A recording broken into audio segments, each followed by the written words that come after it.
একটা গল্প বলি। হ্যাঁ, দুই ভাই তারা বেসিক্যালি হচ্ছে সেম সার্ভিস দিত বা বলা যায় তারা সেম জিনিস বিক্রি করে থাকে।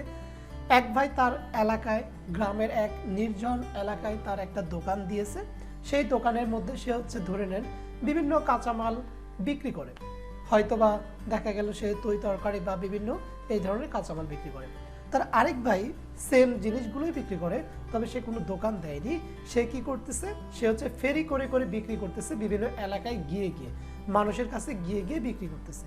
দুইজনের বিষয়টা দেখেন এখানে, একজন হচ্ছে সে একটা দোকান খুলে বসে আছে, তার কাছে কাস্টমার আসতেছে, আর দ্বিতীয়ত যেটা সে হচ্ছে মানুষের কাছে গিয়ে মার্কেটিং করে সেল করতেছে।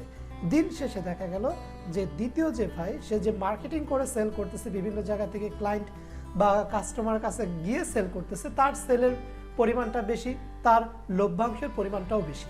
এবং যে হচ্ছে নির্জন গ্রামের মধ্যে বসে দোকানে বসে আছে বা আশেপাশে তেমন তার কাস্টমার নেই, টার্গেটেড কাস্টমার অল্প কয়েকজন ব্যক্তি, বা সে শুধুমাত্র এই জায়গাটাকেই কেন্দ্রিক করে সে বিজনেস করে থাকে, তো বেসিক্যালি দেখা গেল আলটিমেটলি সে কি তেমন একটা লভ্যাংশ পাচ্ছে না বা তার তেমন একটা সেল জেনারেট হচ্ছে না।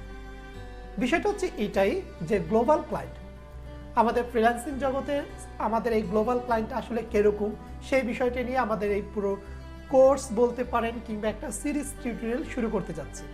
আশা করব পুরো সিরিজ টিউটোরিয়ালটি আমার সাথে থাকবে, এবং এই সিরিজ টিউটোরিয়ালটি যদি আপনি পুরো কমপ্লিট করেন, এবং অবশ্যই কমপ্লিট বলতে শেষ হবে না, যত নতুন নতুন প্রসেস আছে, মেথড আছে, সেগুলো দিয়ে আমি আপনাদের জন্য নতুন নতুন ভিডিও তৈরি করব।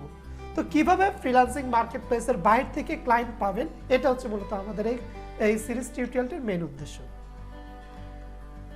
তো একটা বিষয় আমি আপনাদেরকে সামারি বলি যে মার্কেট প্লেসের বাইরে সত্যি কি কাজ পাওয়া যায় কিনা। দেখেন এখানে একটা সিম্পল একটা পাই চার্ট দেখতে পাচ্ছি আমরা, যে market places 30%, global client 70%। That's mean market প্লেসে ফ্রিল্যান্সিং এর যে জবগুলো অ্যাভেলেবেল থাকে সেটা মার্কেট প্লেস না, সারা দুনিয়ার একটা ওভারঅল চিন্তা করেন 100%-এর মধ্যে ফ্রিল্যান্সিং যে জব পোস্টগুলো হয় সেগুলো মার্কেট প্লেসে শুধুমাত্র 30% জব পোস্ট হয়, সর্বোচ্চ গেলে 30 থেকে 35 বা 40% হতে পারে। বাট মার্কেট প্লেসের বাহিরে এই ফ্রিল্যান্সিং জবগুলো অলমোস্ট 70% জব পোস্ট হয়। দ্যাটস মিন একটা বিশাল জগৎ কিন্তু মার্কেট প্লেসের বাইরে, কিন্তু এটা আমরা কিন্তু বুঝতে পারি না। যেমন ওই প্রথম ব্যক্তি যদি দোকানের পাশাপাশি ফেরি করেও যদি বিক্রি করতো অন্য কোনো লোক দিয়ে কিংবা নিজে গিয়ে, তাহলে কিন্তু তার সেলটা আরও বেশি হতো। তো জাস্ট এইটাই আমরা ফলো করবো যে মার্কেট প্লেসের বাইরে থেকে কিভাবে আমরা ক্লায়েন্টগুলো পেতে পারি। এত বড় একটা অপরচুনিটি, সেটা আমাদেরকে কি করতে হবে, ক্যাচ করতে হবে। তো বেসিক্যালি এইটাই নিয়ে আমি আপনাদের সাথে পুরো লেসন জুড়ে কথা বলবো। তো কিভাবে ফ্রিল্যান্সিং এর মার্কেট প্লেসের বাইরে থেকে আপনি ক্লায়েন্ট পাবেন, সেই প্রসেসগুলো নিয়ে আমি আপনাদের সাথে পার্ট বাই পার্ট আসতেছি। প্রথমত ফেসবুক ইউজ করি না, আমাদের এই ভিডিও যারা দেখতেছেন আমার মনে হয় কেউই নেই, সবাই আমরা ফেসবুক ইউজ করি। বাট আপনি কখনো চিন্তা করছেন আপনার ফেসবুক থেকেও আপনি ক্লায়েন্ট পেতে পারবেন? কিভাবে পাওয়া যায় ক্লায়েন্ট ফেসবুক পেজ থেকে কিংবা ফেসবুক প্রোফাইল থেকে কিংবা আপনি ফেসবুক মার্কেটিং করে, সেগুলোর আমাদের পুরো একটা সিরিজ লেসনই থাকবে। কারণ ফেসবুকটা এক বিশাল বড় একটা প্ল্যাটফর্ম। ওকে, তো ফেসবুক থেকে আমরা ক্লায়েন্ট পাবো, প্রচুর ক্লায়েন্ট পাওয়া যায় ফেসবুক মার্কেটিং করে, সেটা ফ্রি মার্কেটিং, পেইড মার্কেটিং, বিভিন্নভাবে।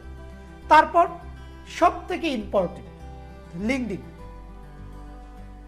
যারা এই লিঙ্কডিনটা প্রথম দেখতেছেন তারা হয়তো বা চিন্তা করতে এটা আবার কি, এটা কিন্তু একটা professional social media platform. But বর্তমানে যদি ফ্রিল্যান্সিং মার্কেট প্লেসের কথা অনেকে যারা লিস্টিং করে টপ ফ্রিল্যান্সিং মার্কেট প্লেস, সবার আগে লিঙ্কডিনের নাম দেয়, কারণ এই লিঙ্কডিনটা একটা ফ্রিল্যান্সিং মার্কেট প্লেস। এবং লিঙ্কডিন থেকে আপনি কিভাবে ক্লায়েন্ট পাবেন সেগুলোর প্রসেস আমি ইনশাল্লাহ আপনাদেরকে পার্ট বাই পার্ট দেখাবো। এরপর হচ্ছে ইনস্টাগ্রাম এমন একটা প্ল্যাটফর্ম যেখানে আপনি ইনস্টাগ্রাম মার্কেটিং করে কিংবা ইনস্টাগ্রামের ফলোয়ার ইনক্রিজিং বিভিন্ন ধরনের কাজ পাওয়া যায়। হ্যাঁ, আপনি ইনস্টাগ্রামের বিভিন্ন ধরনের কাজের মাধ্যমে আপনি কিন্তু ক্লায়েন্ট হান্টিং করতে পারবেন।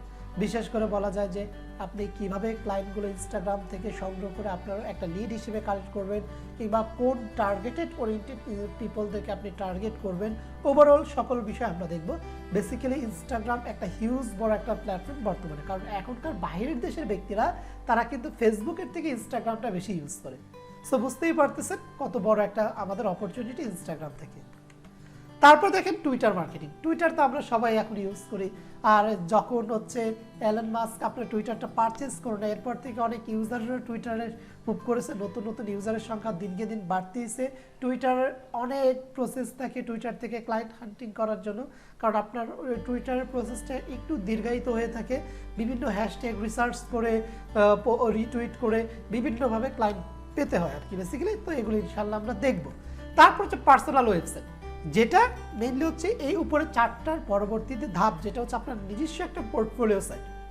আপনি নিজস্ব প্ল্যাটফর্ম তৈরি করবেন, বলতে পারেন আপনারই একটা নিজস্ব মার্কেট প্লেস প্ল্যাটফর্ম থাকবে, মানে আপনার একটা এজেন্সি থাকবে কিংবা আপনার একটা ওয়েবসাইট থাকবে, সেই ওয়েবসাইটে আপনি ট্রাফিক জেনারেট করে ক্লায়েন্ট হান্টিং করবেন, সেই ওয়েবসাইটটাকে আপনি মার্কেটিং করে এসইও করে আপনি হচ্ছে ক্লায়েন্ট হান্টিং করবেন। তো বেসিক্যালি ওয়েবসাইট বা বিভিন্ন যে পোর্টফোলিও ওয়েবসাইটগুলো আছে লাইক বিহ্যান্স, ড্রিভেল, তারপর হচ্ছে আরও যে বিভিন্ন পার্সোনাল সোশ্যাল মিডিয়া প্ল্যাটফর্ম বা যেগুলোই বলেন না কেন, যেগুলো আছে ওগুলোর মাধ্যমে কীভাবে আপনারা ক্লায়েন্ট আপনারা জেনারেট করবেন সেই প্রসেসগুলো ইনশাল্লাহ আমি আপনাদেরকে দেখাবো। এরপর হচ্ছে সর্বশেষ ধাপ, উপরেরগুলোকে কমপ্লিট করে আপনি বলা যায় উপরগুলো যেমন ফেসবুক থেকে কিংবা লিঙ্কডিন থেকে যখন আপনি একটা ক্লায়েন্ট পাবেন, সেই ক্লায়েন্টের একটা ইমেল আমাদের সংগ্রহ করতে হয়। তো ইমেলগুলোকে আপনি যখন একটা স্টোরেজ করবেন, আপনার অনেকগুলো যখন ইমেল হয়ে যাবে কিংবা আপনি ইন্ডিভিজুয়ালি ইমেল দিয়েও আপনি মার্কেটিং করতে পারেন। বেসিক্যালি ক্লায়েন্টের ইমেলে আমাদের মার্কেটিং করতে হবে যেন তারা হচ্ছে আমাদের সাথে রেসপন্স করে কিংবা আমাদের নজরদারিতে তারা থাকে। আপনি 10 জনকে ইমেল করবেন, তার মধ্যে 2 জন আপনাকে রেসপন্স করবে, তার মধ্যে 2 জনই যে আপনাকে কাজ দেবে তা কিন্তু না, দিতে পারে একজন, নাও দিতে পারে।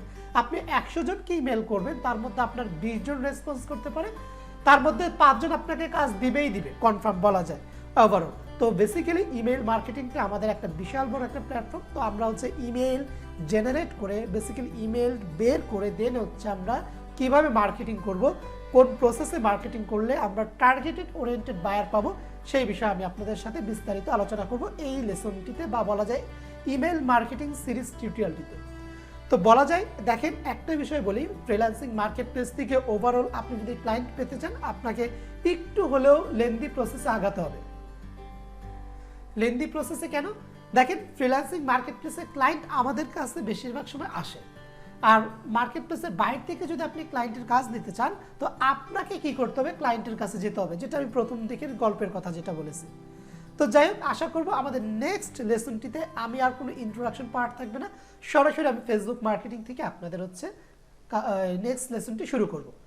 তো সবাই ভালো থাকবেন এবং সবাই আমার চ্যানেলটি সাবস্ক্রাইব করে রাখবেন এবং হচ্ছে সবাই এই ভিডিওটি শেয়ার করে দিবেন, এবং যারা হচ্ছে আমার ফেসবুক গ্রুপ বা পেজে নেই তারা গ্রুপে জয়েন হয়ে নেবেন, আমার পেজে লাইক দিবেন। তো আশা করব আপনাদের জার্নিটা আমার সাথে খুব শুভ হবে এবং যতটুকু পারি আমি আপনাদের ফ্রিতে অনেক রিসোর্স দেব। সবাই ভালো থাকবেন, আসসালামু আলাইকুম।